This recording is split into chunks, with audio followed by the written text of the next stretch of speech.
नमस्कार दोस्तों, आपका अपने YouTube चैनल पर स्वागत है। आशा करती हूँ आप सब अच्छे होंगे। हम भारत और पाकिस्तान मीडिया में राष्ट्रीय व अंतर्राष्ट्रीय मुद्दों पर डिस्कशन होता है, इसी पर मीडिया का रिएक्शन देखते हैं।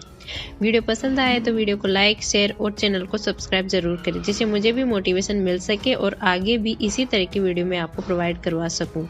फिर मुलाकात होगी आपसे अगले वीडियो में। जय हिंद, जय भारत। उधर के हुक्मरान चोर नहीं है। अच्छा। हाँ, और हमारे माशाल्लाह चोरों के भी बाप हैं। ईरान ने पाकिस्तान से ये कहा है कि वो ईरान पाकिस्तान गैस पाइपलाइन का अपना हिस्सा फरवरी-मार्च 2024 तक मुकम्मल करे, बसूरत दीगर $18 बिलियन पेनल्टी के लिए तैयार रहे। हम लोग तो यकीन करें बैठे हुए ये सोच रहे थे कि क्यों पाकिस्तान इंडिया अलग हुआ। आज इंडिया पाकिस्तान दोनों साथ होते तो उधर आज भी 80 रुपीज का डॉलर है, उधर इधर 300 रुपए का डॉलर होने। हम एक ज़राई मुल्क के अवाम, मगर इस कौम के पास खाने को रोटी नहीं। दुनिया में सबसे ज्यादा तेजी से ग्रो करने वाली मौशियत की IMF की लिस्ट में सरे फहरिस्त है भारत। इस मुल्क में कपास पैदा होती है, मगर जिस्म ढकने को कपड़ा नहीं है। तो पाकिस्तान को $18 अरब, हमारे टोटल रिजर्व ही खैर से इस हुकूमत की इस वक्त जो तजुर्बाकारी है उसकी वजह से $4 अरब से भी कम हो चुके हैं, लेकिन $18 अरब जुर्माना अदा करना होगा। अगर आपकी इंडिया के साथ दोस्ती होती, कोई अच्छे तल्लुकात होते, शायद इंडिया आपको कोई कर्जा दे देता है। अपनी अना को खत्म करोगे तो बेहतर करोगे ना। बड़ा भाई होता है, छोटा भाई छोटा होता है। अब आप ये देखें इंडिया कितना बड़ा है, तो उसे बड़ा मान लो यार, ये बड़ा है। ईरान के साथ जब आपके पास हिम्मत नहीं है तो इतना दूर क्यों जा रहे हैं आप रूस के साथ करने। करप्शन इंडेक्स में पिछले 10 साल की बदतरीन सतह पर आ गया। ट्रांसपेरेंसी इंटरनेशनल की रिपोर्ट में बताया IMF ने हिंदुस्तानी मौशियत को ब्राइट स्पॉट का एजाज दिया है। IMF ने पेशन गोई की है कि 2023 में इंडिया की इकॉनमी 6% तक ग्रो करेगी। दुनिया में सबसे ज्यादा तेजी से ग्रो करने वाली मौशियत की IMF की लिस्ट में सरे फहरिस्त है। कहेंगे आपके नजदीक ऐसी क्या वजह है कि इंडिया की इकॉनमी इतनी तेजी के साथ ग्रो कर रही है? वो लोग मुबे वतन है, अपने मुल्क के साथ संसेर है, उनके सियासतदान, इसलिए उनकी इकॉनमी जो है दुनिया में 5वें नंबर पे आई हुई है और बड़ी स्पीड में। मतलब वो अपने लोगों के साथ संसेर है, इसलिए सारा कुछ हो रहा है और ऊपर जा रहे हैं वो लोग। आपको पता है IMF ने भी पेशन गोई कर दी है कि इंडिया इस साल 2023 में 6% तक बड़ी तेजी के साथ ग्रो करेगा। आने वाले 10 साल के बाद इंडिया जो है दुनिया के दूसरे नंबर पे आ जाएगा और वो ग्रो इसलिए करेगा, जो IMF भी बता रहे हैं, सब बता रहे हैं। उनके तो दुनिया की बड़ी जो इस टाइम पावरफुल लोग हैं ना, उनके साथ उनके सिलसिले जो है वो सही हुए। क्योंकि सबसे बड़ी बात ये होती है कि जब आप अपने लोगों के साथ, अपने मुल्क के साथ संसेर होंगे तो सारा कुछ सही हो जाएगा। अब आप ये देखें कि उनकी इकॉनमी दुनिया के 5वें नंबर पे आ गई, हमारे साथ आज़ाद हुआ है और हमें कोई कर्जा देना नहीं चाहता है। अगर आपकी इंडिया के साथ दोस्ती होती, कोई अच्छे तल्लुकात होते, शायद इंडिया आपको कोई कर्जा दे देता है, जैसे आपके साथ वाले चाइना देते हैं, सऊदी अरेबिया देता है। क्योंकि इंडिया के पास तो डॉलर की भरमार है इस टाइम, दुनिया में डॉलर उसका जो है वो माना जा रहा है। तो इंडिया शायद हमें कर्जा देता है इस टाइम, इन मसलों से इंडिया निकालता। लेकिन हम लोग अपनी एक झूठी अना की वजह से इंडिया से भी दुश्मनी बना ली हम लोगों ने, अपने मुल्क का भी खाना खराब कर लिया। चलो इंडिया से दुश्मनी की थी तो फिर से तो कुछ करते ना। अब तो इस लेवल पे आप आगे हो कि आप ब्लैक लिस्ट की तरफ जा रहे हो, आप डिफॉल्ट की तरफ जा रहे हो, बैंकक्रप्ट होना चाह रहे हो आप लोग। देखिए तरक्की का कॉन्सेप्ट जो था ना, वो हम लोगों के ज़हन से निकल गया हुआ है। अब वो तरक्की का कॉन्सेप्ट है इंडिया वालों के ज़हन में, क्योंकि वो लोग तरक्की करना चाहते हैं, वो अपने लोगों के साथ संसेर है, मुबे वतन है। आप देख लें गूगल का जो CEO है वो कौन है, वो भी इंडिया का है। दुनिया की किसी भी चीज़ पे आप देख लें इंडिया पावरफुल है, गाड़ी वो अपनी बना रहा है, इच एंड एवरीथिंग। तो हर चीज़ में इंडिया हम लोगों से बहुत आगे है, हम लोग उसे अपने साथ कंपेयर नहीं कर सकते। आज से 30-40 साल पहले हम लोग कंपेयर करते थे अपने साथ और वो कहते थे कि आपका हमारा लेवल ग्राफ सेम नहीं है। अब हमें समझ आया है कि वाकई हमारा ग्राफ उनके साथ। तो दुनिया सुनना चाहती है इनके मुंह से कि हमारी डेस्टिनेशन क्या है, हम इस मुल्क को कहां लेके जाएंगे, हम शॉर्ट टर्म गोल क्या है, लॉन्ग टर्म गोल क्या है, दुनिया जानना चाहती है। पता नहीं ये गूंगे क्यों बन गए हैं। तो सारे ऑक्सफोर्ड, हार्वर्ड और ऑक्सफोर्ड ग्रेजुएट, ये सारे जो इस वक्त, मैंने अगले दिन बड़ा तजिया किया इस चीज का। हमारी हर कैबिनेट के अंदर 3 किस्म के लोग होते हैं। कुछ ब्रिटिश एजेंट्स हैं, उनके बच्चे होते हैं, पोते दोते। कुछ आर्मी जर्नल्स के दोते पोते होते हैं। कुछ करप्ट ब्यूरोक्रेट होते हैं, जज होते हैं, उनके बच्चे होते हैं सारे। चौथी किस्म का बंदा तो जा ही नहीं सकता कैबिनेट।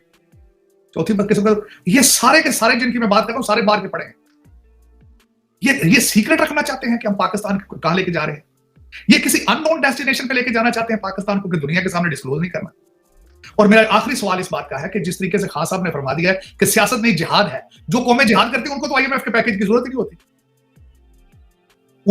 इनको पता नहीं कि जिहादियों की खुराक क्या है, वो तो सिर्फ बादाम खाते हैं, तो गुड़ खाते हैं, लिफाफे बनाओ बंदे दो, आपको पढ़ाना चढ़ गए। कुछ समय से बाहर है कि इस वक्त क्या हो रहा है, उनके बारे में खबरें आ रही हैं, बनी गाला तैयारियां कर रहे हैं, अपने केसेस सारे इस्लामाबाद हाई कोर्ट से लेके जा रहे हैं लाहौर हाई कोर्ट में, जुडिशरी के ऊपर। और दूसरा इंडेक्स आपने जो कहा है, खासकर वो कि जो करप्शन इंडेक्स है, करप्शन परसेप्शन इंडेक्स, उसमें आपका नंबर 140वां है 180 में, लेकिन बांग्लादेश ने इंप्रूव किया उसमें। आपको पता है IMF ने इंडिया की मौशियत को ब्राइट स्पॉट का एजाज दिया है कि इंडिया और चाइना दो ऐसे मुल्क हैं जो बड़ी तेजी के साथ ग्रो कर रहे हैं और आने वाले साल में, यानी जो साल चल रहा है 2023 में, इन दोनों मुल्कों की मौशियत बड़ी तेजी के साथ ग्रो करेगी। क्यों करेगी? इसलिए करेगी कि उन लोगों ने मेहनत की है, उन लोगों, अब देखें इंडिया में आज से कुछ साल पहले हम लोग देखते थे उनके न्यूज़ में कि उन्होंने आपस में बाइकआउट कर दिया इस चीज़ का कि जो भी प्रोडक्ट खरीदेगा हमारा इंडियन शहरी, वो कोशिश करे कि इंडिया की प्रोडक्ट खरीदे। देखें आपके मुल्क की कोई प्रोडक्ट बिकेगी, वो इधर बनी है, इधर के बंदे ने बनाई है, वो बिकेगी, किसका फ़ायदा है? आपके मुल्क का फ़ायदा है। आप तो सुई भी आज भी चाइना की बेच रहे हो, उन्होंने कोशिश की थी अपनी चीज़ें बनाने की। उनका जो 50 साल पहले का प्लान था ना, वो प्लान अब पूरा। डेनमार्क नंबर 1 पर है, दूसरे नंबर पर फिनलैंड है, तीसरे पे न्यूजीलैंड है और पश्तियों में सोमालिया, शान, सुडान। लेकिन ये कि पाकिस्तान के हालात कौन से ढके चुके हैं। नंबर तो देखे तो मुझे लगता है 140 भी इन्होंने किसी को पैसे देकर नंबर कम कराए हैं, वरना तो इन्होंने 180 में से 181 होना चाहिए था नंबर पाकिस्तान का। जिस तरीके से 76 साल से यही काम कर रहे हैं। IMF से पैसे कुछ आएंगे 1 पॉइंट कुछ बिलियन, फिर हो सकता है सऊदी अरब कुछ खैरात दे दे, कुछ हो सकता है UAE के लोग खैरात दे दें, और उसके बाद अल्लाह खैर सल्ला, बस यही है वो कि पॉलिटिकल क्लास को, मिलिट्री को तो सामने आ जाना चाहिए और आके बैठ के बताना चाहिए भाई चक्कर क्या है। अब ख्वाजा सिर्फ डिफेंस पार्लियामेंट में खड़े होकर बात कर रहे हैं, कोई पता नहीं है। अमूमन अब होता तो ये है तारड़ साहब कि ISPR आती है बाहर, ठीक है जी, वो आके बात करती है। अब ISPR पे इतना क्रिटिसिज्म आया उनकी पॉलिटिकल स्टेटमेंट्स की वजह से कि वो जो काम की बातें वो भी आप नहीं बताते। अब जो चीजें उनका डोमेन है, जिस चीज पे उनको बात करनी चाहिए, अब उसको भी नहीं बताते और वो एक प्रेस रिलीज भेज देते हैं।